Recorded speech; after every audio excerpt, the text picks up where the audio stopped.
네, 반갑습니다. 8월 24일, 네, 마감 시황 전달해 드리도록 하겠습니다.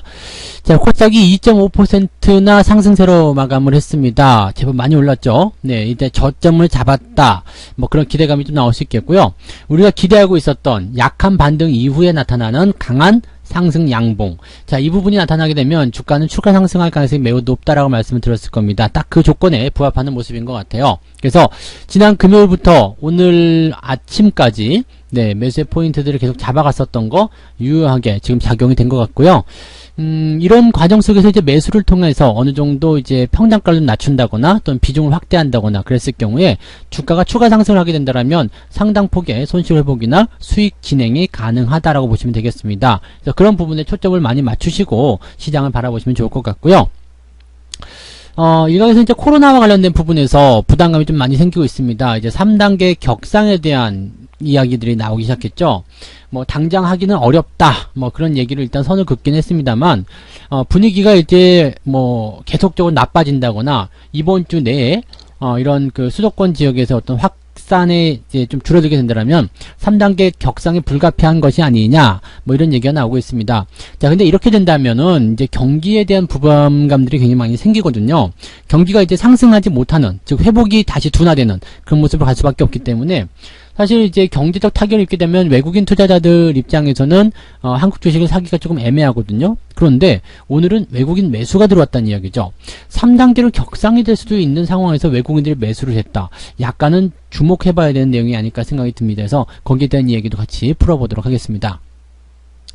시장에 대한 대응 전략은 이렇습니다. 일단 저점은 잡았지만 좀 신중하게 대응하자.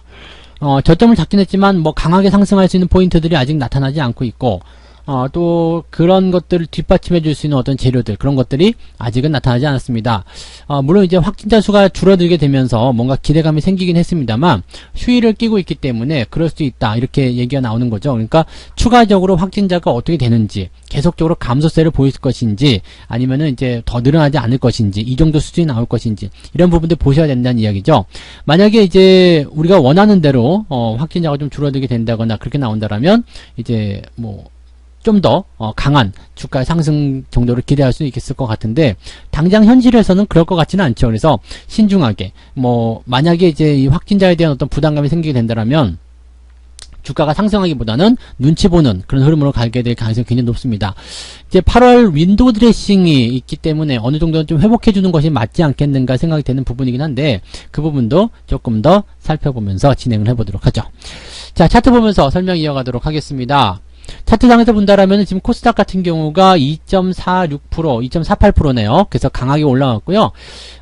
지금 보면 이제 8월 달에 주가가 많이 올라왔단 말이에요. 그래서 8월 달에 주가가 상승한 포인트, 여기가 지금 보면 8월 시점 대비해서 조금 올라온 상태입니다. 그러니까 월봉을 보게 되면 오늘은 양봉이 나와 있겠죠? 네, 아직은 양봉이 아니네요. 약간 더 올라가야 되는 그런 느낌이네요.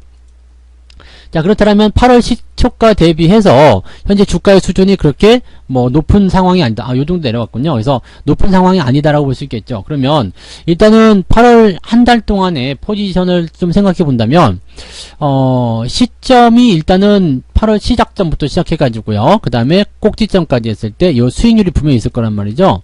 요 수익률에 대한 부분을 이제 그 윈도우 드레싱에서는 뭐 어느 정도까지 보상을 해줄 것이냐, 그 부분일 겁니다. 즉 플러스로 뭐 10% 20%씩 나와 있었던 이 상황들을 지금 마이너스로 전환된 거 아닙니까? 그러면 어느 정도는 보상을 받아줘야 되지 않겠느냐, 이 얘기죠. 즉 월말 시점에서는 이 부분들을 충분히 플러스로 넘겨가지고 나 8월에 그래도 장사 잘했어, 괜찮아 라는 느낌을 줘야 된다는 얘기죠. 왜냐면 8월 초에 워낙 시장이 뜨거웠고 괜찮았기 때문에.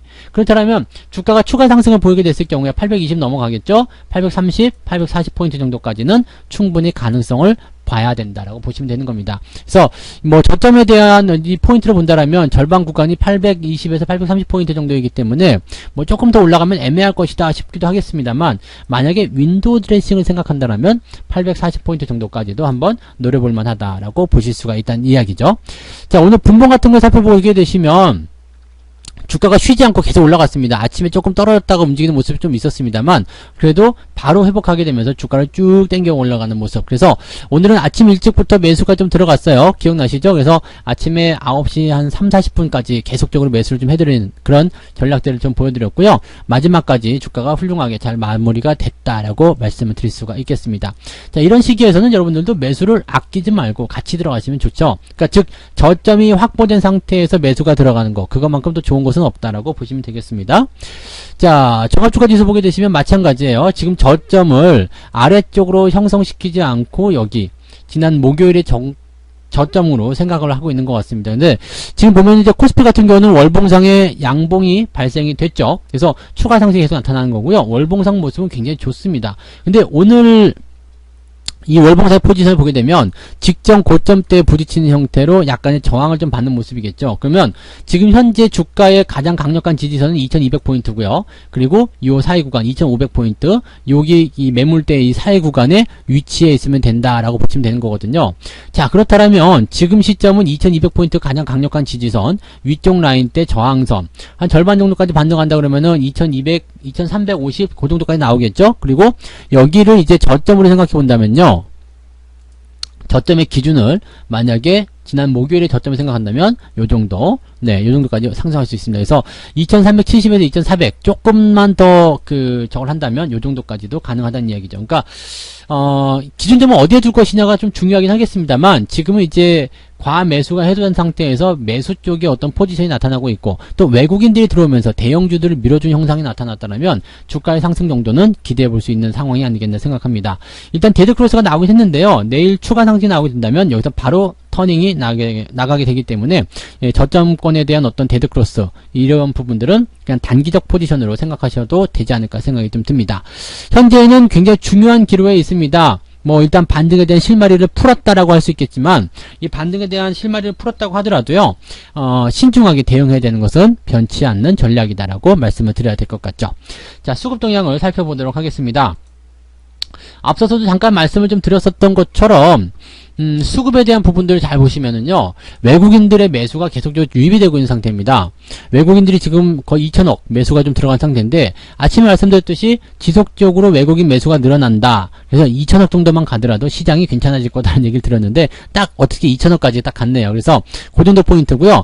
기관 쪽은 일단 물량이 많지 않기 때문에 신경 많이 쓰지 말자라고 말씀 좀 드렸죠. 실제로 이제 투신 쪽 매도는 개인 쪽 매도 환매이기 때문에 그렇게 신경 안 써도 되는데, 연기금 같은 경우가 그냥 애매한 상태예요. 그 다음에 금융투자가 매수가 좀 들어오긴 했습니다만 금융투자 같은 경우는 뭐 차트 보시면 아시겠습니다만 매도를 계속 보여주다가 장 막판에 올려준 모습이거든요. 그러니까 상황이 더 올라갈 것 같은데 뭐 이런 식으로 들어가는데 좀 자신이 없어요. 매수를 많이 들어온 게 아니죠. 238억밖에 안 됩니다. 그래서 평소보다는 조금 자신이 없는 듯한 그런 느낌.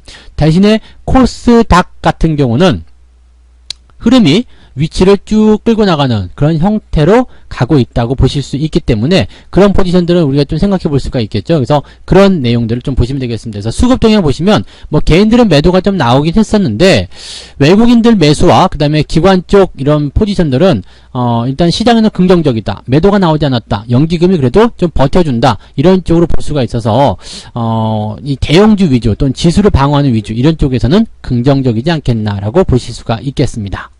자, 그러면 이제 종목들 한번 살펴보도록 하죠. 어떤 종목들을 매매하고 어떤 종목들을 매도를 했는지 한번 살펴볼 건데요. 자, 지금 보시면 이제 외국인 거 먼저 나오고 있네요. 외국인들 거 살펴보니까 오늘 셀트리온 매수를 좀 많이 했습니다. 반등이 좀 나갈 수 있는 상황이긴 한데, 자, 셀트리온 같은 경우는 근데 위쪽에서 둥근 천장이 조금 나타났죠. 이 부분도 약간 이격이 벌어져 있기 때문에 반등을 세게 치긴 좀 어려울 것 같긴 합니다. 근데 단기적 반등 그런 정도를 기대하고 있는 모습인 것 같긴 합니다. 그래서 최근에 외국인 매수가 좀 들어온 부분들은 단기 상승을 좀 노리고 있는 것이 아닐까 이 생각이 좀 들긴 합니다. 그래서 그런 정도로만 좀 참고하시면 될 것 같고요. 현재로서는 뭐 공격적으로 들어가긴 조금 애매하지 않겠나. 뭐 특별한 재료가 있다면 모르지만 그런 거 아니라면 조금 부담스럽다 보시면 되겠습니다. 반면에 외국인들이 현대차를 매도하고 있어요. 그러니까 경기 민감주 섹터 쪽에서 일단은 매도를 치고 있다라는 부분, 또 레버리지를 매도 치고 있다는 부분들은 일단 뭐 3단계 격상을 조금 염두에 두고 있는 것이 아닌가 생각이 들기도 하거든요. 근데 전체적인 동향을 봐서는 매도가 그렇게 많지는 않고요. 대신에 매수가 많은 상황이죠. 그래서 전반적인 부분에서의 매수가 들어온 상황이라면 이것도 또 아닌가 싶기도 할 정도거든요. 근데 지금 종목별로 내용을 좀 보게 되면 매수를 하긴 했지만 현재 상황에서 뭔가 수혜가 될 수 있는 종목군들 그런 쪽으로 매수가 좀 들어가고 있는 것 같고요. 그 다음에 경기 민감주나 이런 경기 회복에 대한 그런 쪽에 있는 것들은 매도를 약간 치고 있는 듯한 그런 느낌이라고 보시면 되겠습니다. 그래서 삼성전자 매수 같은 경우도 뒤로 밀려있는 모습이잖아요. 그러니까 실제적으로는 이제 경기 회복에 대한 그런 기대감 그런 것들은 조금 덜하지 않나, 외국인들이 조금 그런 부분에서는 좀 부정적이지 않나 이렇게 판단을 좀 해볼 만한 내용이 아닐까 생각이 좀 듭니다. 기관들 같은 경우는 역시 삼성전자 매도가 좀 있는 편이고요. 대신 현대차를 매수했어요. 뭐 아마도 기술적 반등에 대한 기대치가 좀 높기 때문일 것 같고요. 대신에 또 시장이 상승할 거다. 막판에 금융투자가 좀 들어온 모습이 그래서 그런가 아닌가 생각이 좀 들긴 합니다. 레버리지 쪽 매수가 들어가 있는 모습이에요. 그래서 이런 포인트들 보시면 될 것 같고요. 뭐 인버스 쪽 매도가 나오긴 했는데 시장 전반적인 부분에서의 매도는 없습니다. 그래서 일단 시장에 대해서는 방향성을 뭐 하방 또는 상방 이렇게 보는 것이 아니라 약간 소극적으로 살펴보고 있는 것이 아닌가. 일단 상황을 보고 결정하겠다. 뭐 그런 식의 내용일 수도 있겠습니다. 자, 그럼 개인들 쪽 한번 보죠. 개인들 같은 경우는 셀트리온을 매도했어요. 매도하고 삼성전자를 순매수했는데 삼성전자 매수는 저는 나쁘지 않다고 생각해요. 그래서 지금 같은 시점에서 어차피 저점권에 들어가 있기 때문에 꾸준히 모아갈 수 있다라면 해보는 것도 나쁘지 않다. 그렇게 보시면 될 것 같죠. 그 다음에 레버리지 쪽, 코스닥 쪽의 레버리지를 매도를 좀 치긴 했는데 뭐 현재 포인트에서는 이게 뭐 이 비중이 좀 많았다 보긴 좀 어렵죠. 근데 예, 대체적으로 좀 개인들의 매도 물량이 좀 많은 편에 속하기 때문에 이런 상황이라면은 아무래도 이제 그 개인들 입장에서 본다면 뭔가 이제 주가가 조정을 받을 수 있다라고 생각을 해볼 수 있는 부분이잖아요. 하지만 여기서 우리가 조금 긍정적으로 볼 수 있는 것은 인버스가 없다는 얘기예요. 보통 이제 곧버스 이런 거 매수를 좀 많이 했을 텐데 주가가 하락한다면 그런 쪽 매수가 없어요. 인버스 쪽 매수가 없다라는 것은 왜 그 개인들조차도 일단 시장의 하방 쪽은 베팅하지 않고 있다고 보시면 되는 거거든요. 그러니까 뭐 이런 상태라면은 시장 자체가 뭐 일단 섹터별로 조금 나뉠 수도 있겠죠. 그 뭐 민감주 쪽은 조금 약세를 보인다거나 뭐 이런 식으로 좀 약세를 뭐 그 보이는 업종군이 생기게 되고 또 강세, 수혜를 받는 종목들이 생기게 되고 이렇게 나올 텐데 그런 포지션들은 일단은 뭐 주가가 이제 상승할 수 있는 어떤 그 배경들을 뭐 조금 옮겨서 생각한다 그런 정도만 보시면 되는 거기 때문에 시장에 대한 관점은 일단은 뭐 나쁘지 않다. 대신에 크게 상승하거나 크게 하락하거나 이런 쪽의 베팅이 아니라 종목에 대한 베팅들을 하고 있다. 이런 정도로만 해석하셔도 좋을 것 같습니다. 자, 그래서 오늘 뭐 마감 시간 요 정도 전달해 드리고요. 시장에서의 어떤 반등들은 일단 신규 종목들 사는 것보다도 가전에 있는 종목들 위주로 조금 더 그 내실을 다지는 그런 전략들은 나쁘지 않고요. 시장 이제 반등하기 시작하면 손실 회복 쪽으로 많이 집중하시고 또 손실을 회복하고 난 이후부터는 수익에 집중하시고 이런 쪽으로 가시는 게 좋을 것 같다고 보시면 좋을 것 같습니다.